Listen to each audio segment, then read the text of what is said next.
जब किसी देश की ताकत बहुत तेजी से बढ़ती है तो वो देश विदेशी जासूसों के निशाने पर भी उतनी ही तेजी से आता है। इसका सबसे शाइनिंग एग्जाम्पल है भारत। आपको याद होगा कुछ ही दिन पहले अमेरिका का एक और यूक्रेन के 6 नागरिकों को गिरफ्तार किया था, जो कि भारत के जरिए म्यांमार में विद्रोही लड़ाकों को अलग अलग प्रकार की मिलिट्री ट्रेनिंग और ड्रोन ट्रेनिंग दे रहे थे। लेकिन यह मामला अभी खत्म भी नहीं हुआ था कि आज फिर से 2 अमेरिकी नागरिकों के गिरफ्तार होने की खबर आ चुकी है। आप अपनी स्क्रीन पर देखिए, रिपोर्ट आई है कि कल भारत ने 2 अमेरिकी नागरिकों को गिरफ्तार किया है, जो कि भारत के कोच्चि नौसैनिक अड्डे के पास ड्रोन उड़ा रहे थे। जी हां, और भारत के कोस्ट गार्ड ने पहले तो इस ड्रोन को इंटरसेप्ट किया, देखा कि कौन ये उड़ा रहा है और कहां से उड़ा रहा है, और उसके बाद इसका सोर्स पता लगाते हुए 2 अमेरिकी नागरिकों तक पहुंचे, जो रिमोट कंट्रोल से इस ड्रोन को उड़ाकर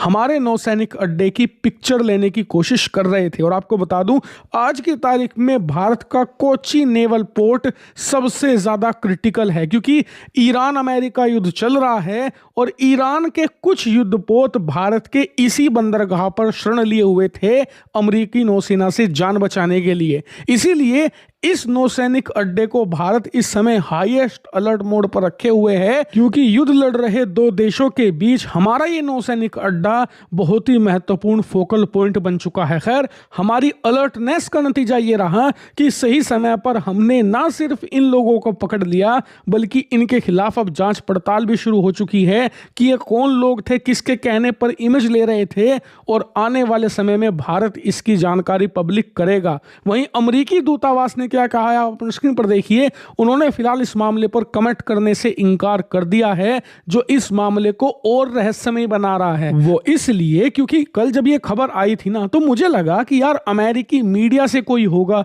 जो ये पता लगाने आया होगा कि कोच्चि पोर्ट पर अब भी ईरान का युद्धपोत है या नहीं, और शायद ड्रोन से उसी की इमेज लेने की कोशिश कर रहे होंगे, जिससे कि इन्हें इमेज मिल जाए और इसे बढ़ा चढ़ाकर ये अमेरिका में दिखा सके, क्योंकि अमेरिकी मीडिया भी भारतीय मीडिया से कम नहीं है, बल्कि 4 चंदे आगे ही हैं। खैर, लेकिन अब अमेरिकी दूतावास ने जिस तरीके से इस मामले पर कमेंट करने से इनकार कर दिया है, अब लग रहा है कि यह मामला जासूसी का भी हो सकता है। क्योंकि आप खुद सोचिए, अगर ये मीडिया कर्मी होते तो अमेरिका खुले में कहता कि भाई ये मीडिया के लोग थे, भारत ने गिरफ्तार कर लिया, इन्हें छोड़ दिया जाए। लेकिन जिस तरीके से अमेरिका इन 2 लोगों से पिंड छुटाने के चक्कर में है, ऐसे तो अमूमन कोई देश तभी करता है जब उसके जासूस पकड़े जाएं और उनसे वो अलग होने की कोशिश करे। इसीलिए यह मामला अब गंभीर हो चला है और आने वाले 24 से लेकर 72 घंटों के बीच, यानी कि 2 से लेकर 3 दिनों में भारत इस पर ऑफिशियल बयान जरूर देगा। फिलहाल हम बयान इसलिए नहीं देंगे क्योंकि हम इंटरोगेशन करेंगे, इनके खिलाफ सबूत जुटाएंगे, तब जाकर एक स्ट्रॉन्ग केस बनेगा, ताकि अमेरिका अगर जासूसी कर रहा था तो उससे बच ना पाए। हालांकि आप चैनल को सब्सक्राइब कर लेना, क्योंकि इस पूरे कांड की जो भी अपडेट होगी वो मैं आपको जल्द दूंगा। फिलहाल इस वीडियो में इतना ही। Thank you very much for watching video.